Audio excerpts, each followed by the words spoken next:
Hello everyone, welcome back to my channel. तो आज का हमारा जो टॉपिक है वो है कर्नाटक का द्वितीय युद्ध, कर्नाटक की सेकंड वॉर के बारे में आज हम डिस्कस करेंगे। वीडियो को एंड तक जरूर देखिए और लाइक और सब्सक्राइब करते रहिए। वीडियो आप लोगों के लिए बहुत ज्यादा इंपॉर्टेंट है, तो वीडियो को एंड तक जरूर देखिए।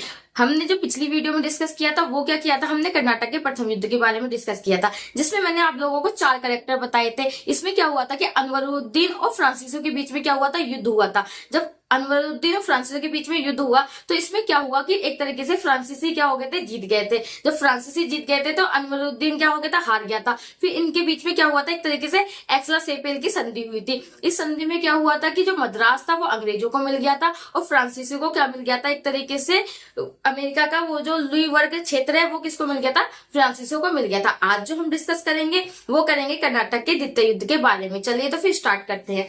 कर्नाटक का जो द्वितीय युद्ध है वो आपका स्टार्ट हुआ था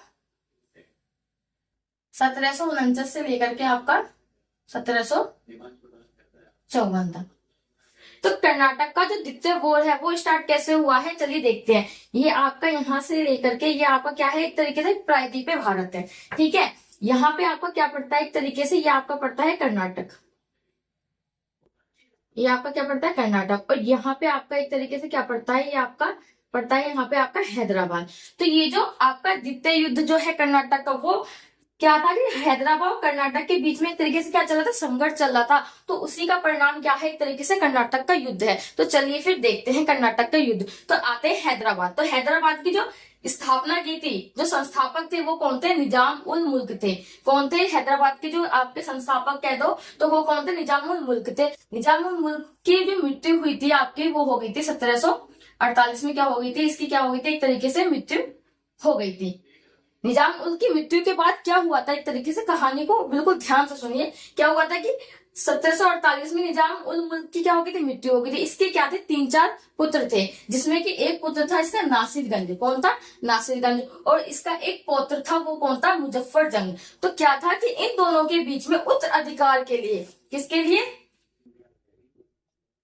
उत्तराधिकार के लिए क्या हो रहा था, एक तरीके से क्या हुआ था, इनके बीच में संघर्ष चल रहा था। इसके बीच में, नासिर जंग के बीच में और मुजफ्फर जंग के बीच में क्या चल रहा था, एक तरीके से युद्ध चल रहा था। तो इसमें क्या हुआ था आपका कि जो नासिर जंग की जो साइड थे वो कौन थे, अंग्रेज थे। और मुजफ्फर जंग की साइड से कौन थे, आपके फ्रांसीसी, फ्रांसीसी थे। वही नासिर जंग क्या कह रहा था कि मैं क्या कहते हूँ, निजाम उल का क्या हूँ, एक तरीके से पुत्र हूँ, तो गद्दी किसको मिलनी चाहिए, मुझे मिलनी चाहिए। अब मुजफ्फरजंग क्या कहता है कि दादाजी ने मेरे को बोला है तो गद्दी किसको मिलनी चाहिए, मेरे को मिलनी चाहिए। तो एक तरीके से इन दोनों के बीच में क्या चल रहा था, युद्ध चल रहा था। अब आते हैं हम कर्नाटक की साइड में। अब देखो कर्नाटक में क्या था कि जो नवाब था वो कौन था, अनवरुद्दीन जो था वो नवाब था। भाई ये हार की वजह से एक तरीके से अफसोस में बैठा हुआ था, अपना अफसोस मना रहा था। फिर इसमें चौथा करेक्टर आता है चंदा साहब। चंदा साहब जो थे ये क्या था, 7 वर्षों तक एक तरीके से क्या था, मराठाओं की कैद में था।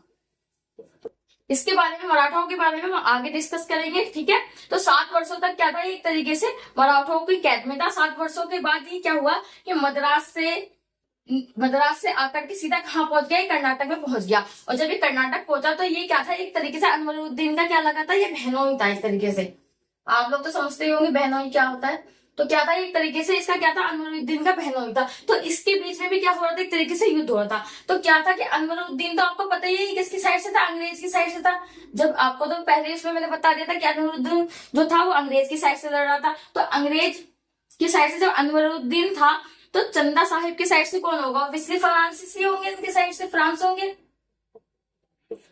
तो एक तरीके से जो युद्ध था ये क्या कहते हैं, उत्तराधिकार के साथ साथ किसके लिए भी था, ये अंग्रेज और फ्रांसीसी के बीच में भी क्या चल रहा था, एक तरीके से युद्ध चल रहा था। तो क्या था कि नासिर जंग के साथ अंग्रेज था और फ्रांसीसी के साथ कौन था, एक तरीके से मुजफ्फर जंग। यहाँ पे कौन था, अनवरुद्दीन, यहाँ पे कौन था, चंदा साहब। तो ये जो युद्ध चल रहा था एक तरीके से किसके बीच में चला, अंग्रेज और फ्रांसीसी के बीच में चल रहा था। तो क्या होता है कि जो इसमें क्या होता है कि जो नासिर जंग होता है वो क्या होता है, एक तरीके से हार जाता है और मुजफ्फर जंग इसमें क्या होता है, जीत जाता है। ऐसे इसमें होता है कि अनवरुद्दीन जो होता है एक तरीके से हार जाता है और चंदा साहब जो होता है वो क्या होता है, आपका जीत जाता है। जब क्या होता है इसमें कि जो मुजफ्फर जंग जब इसमें जीत जाता है तो क्या होता है, वो एक तरीके से क्या होता है, खुश होकर के क्या करता है कि मुजफ्फर जंग खुश होकर के क्या करता है, फ्रांसीसी, तो फ्रांसीसी में जो उसके गवर्नर था वो कौन था, हमारा डुप्ले था। डुप्ले क्या था, गवर्नर था। तो उसको क्या करता है, वो खुशी में, फ्रांसीसी की जो जीत होती है, अपनी जीत की खुशी में क्या करता है कि डुप्ले को क्या करता है कि पांडिचेरी एक तरीके से, और क्या कहते हैं मुसलीपट्टनम,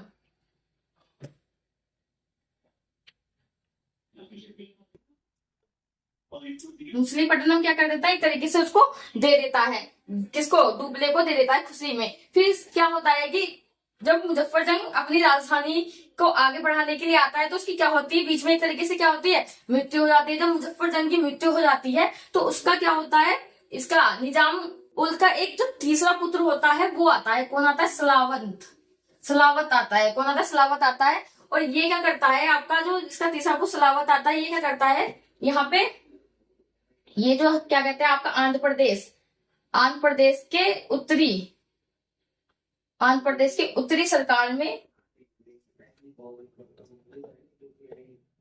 रामसी, रामसी ये जो होता है, मतलब एक तरीके से ना रामसी जो है वो किसको प्रदान कर देता है, फ्रांसीसी को क्या करता है, एक तरीके से दे देता है। जिसमें रामसी का क्या मीन है, इसमें राजमंदूरी, एलोरा और मुजफ्फरनगर और कहते हैं चिरकाली, किसको दे देता है, एक तरीके से फ्रांसीसी को दे देता है। यहाँ पर आते हैं कि कर्नाटक में क्या होता है, एक तरीके से कि अनवरुद्दीन के हारने के बाद क्या होता है कि 1749 में किस क्या होती है, अनवरुद्दीन की मृत्यु हो जाती है। जब ये हार जाता है तो क्या होता है, इसकी मृत्यु हो जाती है। जब इसकी मृत्यु होती है, कहाँ पर होती है, अंबुर का एक युद्ध होता है, उसमें क्या होती है, एक तरीके से इसकी क्या होती है, एक तरीके से मृत्यु हो जाती है। तो इसका जो अनवरुद्दीन का जो पुत्र होता है, ये जो मोहम्मद अली कौन है, ये अनवरुद्दीन का क्या है, पुत्र है। तो मोहम्मद अली जो था ये एक तरीके से भागकर कर्नाटक के यहाँ पे त्रावणकोर पड़ता है, जिसको तिरुचिरापल्ली भी बोलते हैं, ठीक है। यहाँ पर क्या आता है कि यहाँ पे मोहम्मद अली क्या आता है, भाग के आ जाता है, डर की वजह से मोहम्मद अली कहाँ पर आ जाता है आपका, एक तरीके से तिरुचिरापल्ली में आ जाता है, ठीक है। और तिरुचिरापल्ली में आ जाता है, और फिर ये जो चंदा साहब होता है, इसकी मृत्यु कैसे होती है कि यहाँ पे तमिलनाडु में एक तंजौर है, तमिलनाडु में तंजौर का जो सेनापति होता है वो क्या करता है, एक तरीके से चंदा साहब की क्या करता है, एक तरीके से चंदा साहब को मार देता है। तो यहाँ पे क्या होता है, चंदा साहब की भी मृत्यु हो जाती है। और फ्रांसीसी और अंग्रेजों का क्या होता है कि एक तरीके से इनके ऊपर अपना क्या करना होता है, एक तरीके से हुकूमत जताना होता है, शासन करना होता है। और ये जो क्या होते हैं, जो फ्रांसीसी होते हैं वो अपना ये जो इसका पुत्र होता है सलावंत को यहाँ पे क्या करते हैं, उसका जब इसकी मृत्यु हो जाती है मुजफ्फरजंग की, तो इसको यहाँ पर क्या बना देते हैं, शासक बना देते हैं, ताकि इनको आगे भी कोई प्रॉब्लम ना हो और अपना व्यापार अच्छे से कर सके। तो चलिए एक बार फिर से रिपीट कर लेते हैं उसमें वन लाइनर में कि क्या होता है, कर्नाटक का जो द्वितीय युद्ध होता है वो किसपे होता है कि निजाम मुल्क के हैदराबाद और कर्नाटक के बीच में संघर्ष चलता है। तो इसमें क्या होता है, जो निजाम उल मुल्क का क्या होता है, पुत्र होता है नासिरगंज, इसमें होता है मुजफ्फर जंग होता है। ये अंग्रेज की साइड से होते हैं, फ्रांसीसी की साइड होते हैं। कर्नाटक में अनवरुद्दीन होता है और यहाँ पे कौन होता है, चंदा साहब होता है, ठीक है। अब इसमें क्या होता है कि नासिर जंग हार जाता है, मुजफ्फर जंग जीत जाता है, और उसमें अनवरुद्दीन हार जाता है, चंदा साहब क्या होता है, एक तरीके जीत जाते हैं। तो इसमें क्या होता है, अनवरुद्दीन की मृत्यु कब हो जाती है, अंबुर का युद्ध होता है, इसमें 1749 में इसकी मृत्यु हो जाती है। तो इसका पुत्र जो होता है मोहम्मद अली, वो भाग करके कहाँ पहुंच जाता है, तिरुचिरापल्ली में पहुंच जाता है। और फिर यहाँ पे क्या होता है कि जब मुजफ्फर जंग की मृत्यु होती है, जब वो अपनी राजधानी में पहुंचता है तो मुजफ्फर जंग की मृत्यु हो जाती है। लेकिन जीत की खुशी में क्या करता है, ये एक तरीके से मुजफ्फर जंग कि गवर्नर कौन होता है, डुप्ले होता है, उसको क्या कर देता है, पांडिचेरी मुसलीपट्टनम क्या देता है, प्रदान कर देता है, दान में दे देता है एक तरीके से। और फिर इसकी जगह पे जब ये मर जाता है तो इसका जो तीसरा पुत्र होता है निजाम का, सलावंत को बना देता है, एक तरीके से सलावंत बन जाता है। तो क्या होता है, 1750 में नासिर जंग जब मारा जाता है एक तरीके से, तो फिर क्या होता है, सलावंत आ जाता है, इसका तीसरा पुत्र आ जाता है, ठीक है। फिर क्या होता है, डुप्ले को कृष्णा वे कन्याकुमारी भी गवर्नर में क्या कर दी जाती है, एक तरीके से प्रदान की जाती है। जब उसे पांडिचेरी मुसलीपट्टनम मिलती है तो एक तरीके से वह कृष्णा में कन्याकुमारी तक का क्या हो जाता है, एक तरीके से गवर्नर नियुक्त हो जाता है। फिर मुजफ्फर जंग की मृत्यु के बाद क्या होता है, सलावंतगंज द्वारा फ्रांसीसी को उत्तरी सरकार के क्षेत्र में क्या मिल जाता है, राजमंदूरी, एलोरा और मुस्तफानगर,